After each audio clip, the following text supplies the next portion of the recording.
Olá! Hoje a gente vai mergulhar em um dos documentos mais cruciais quando o assunto é direitos humanos, a Convenção contra a Tortura.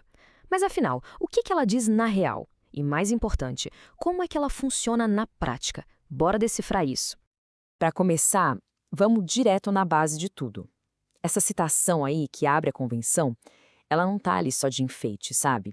Ela é, na verdade, o pilar central de toda a discussão. A ideia de que a dignidade humana é simplesmente inegociável. E é desse ponto de partida, dessa ideia fundamental, que todo o resto do texto vai se desenrolar. E foi justamente com base nesse princípio que dezenas de países se juntaram para criar um pacto global. Pensa nisso como um grande acordo, um compromisso de todo mundo para fazer com que a luta contra a tortura seja mais eficiente, mais coordenada, em qualquer canto do planeta. Ok, mas para lutar contra a tortura, a gente primeiro precisa saber do que estamos falando, né? O que exatamente a lei internacional considera como tortura? Bom, a Convenção responde essa pergunta de um jeito bem direto e claro. E a definição oficial é essa aqui. Olha só os termos-chave, porque eles são muito importantes. O sofrimento tem que ser agudo. O ato precisa ser intencional. E aqui vem o ponto crucial. Tem que ser cometido por um funcionário público ou alguém que esteja agindo em nome do Estado. Ou seja, a definição legal não é qualquer coisa. Ela tem critérios bem específicos. Então, para a gente entender bem, para um ato ser considerado tortura de verdade pela lei, esses 4 elementos precisam estar juntos na jogada. Primeiro, o ato tem que ser de propósito, não foi um acidente. Segundo, tem que causar um sofrimento muito forte, seja no corpo ou na mente. Terceiro, tem que ter um objetivo claro, tipo conseguir uma informação, punir alguém. E o quarto, que é o ponto-chave de novo, tem que ter o dedo de um agente do Estado nisso. E esse ponto aqui, olha, esse é talvez o mais poderoso de toda a Convenção. O artigo 2º é absoluto.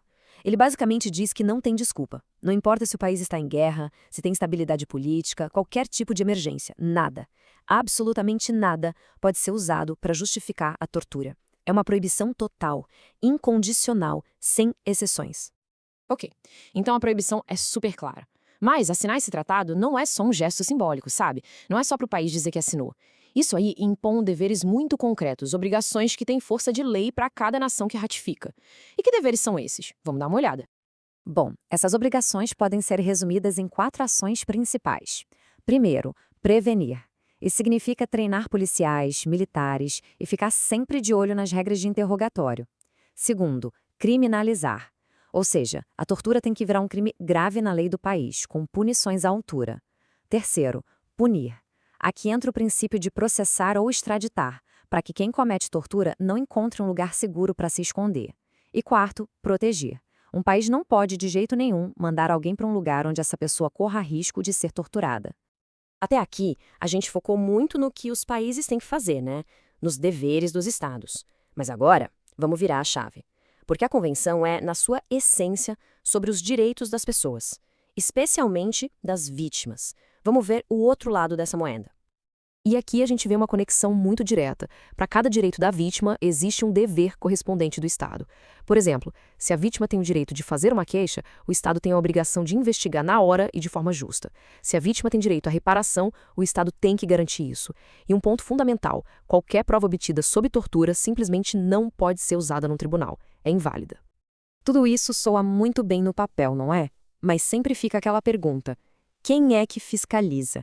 Quem garante que os países estão mesmo cumprindo as regras? Bom, a própria Convenção já pensou nisso e criou um órgão específico para essa fiscalização. E esse órgão é o Comitê contra a Tortura. Dá para a gente pensar nele como guardião desse pacto. Ele é formado por 10 especialistas independentes, pessoas de alta reputação, que não estão lá representando seus países, sabe? Eles atuam de forma pessoal, para garantir que a Convenção seja levada a sério no mundo todo. E como é que esse comitê funciona na prática? Basicamente, ele tem 3 jeitos principais de entrar em ação. Primeiro, ele analisa os relatórios que os países são obrigados a mandar de tempos em tempos. Segundo, se chegam informações confiáveis de que a tortura está rolando de forma sistemática em algum lugar, o comitê pode abrir uma investigação confidencial.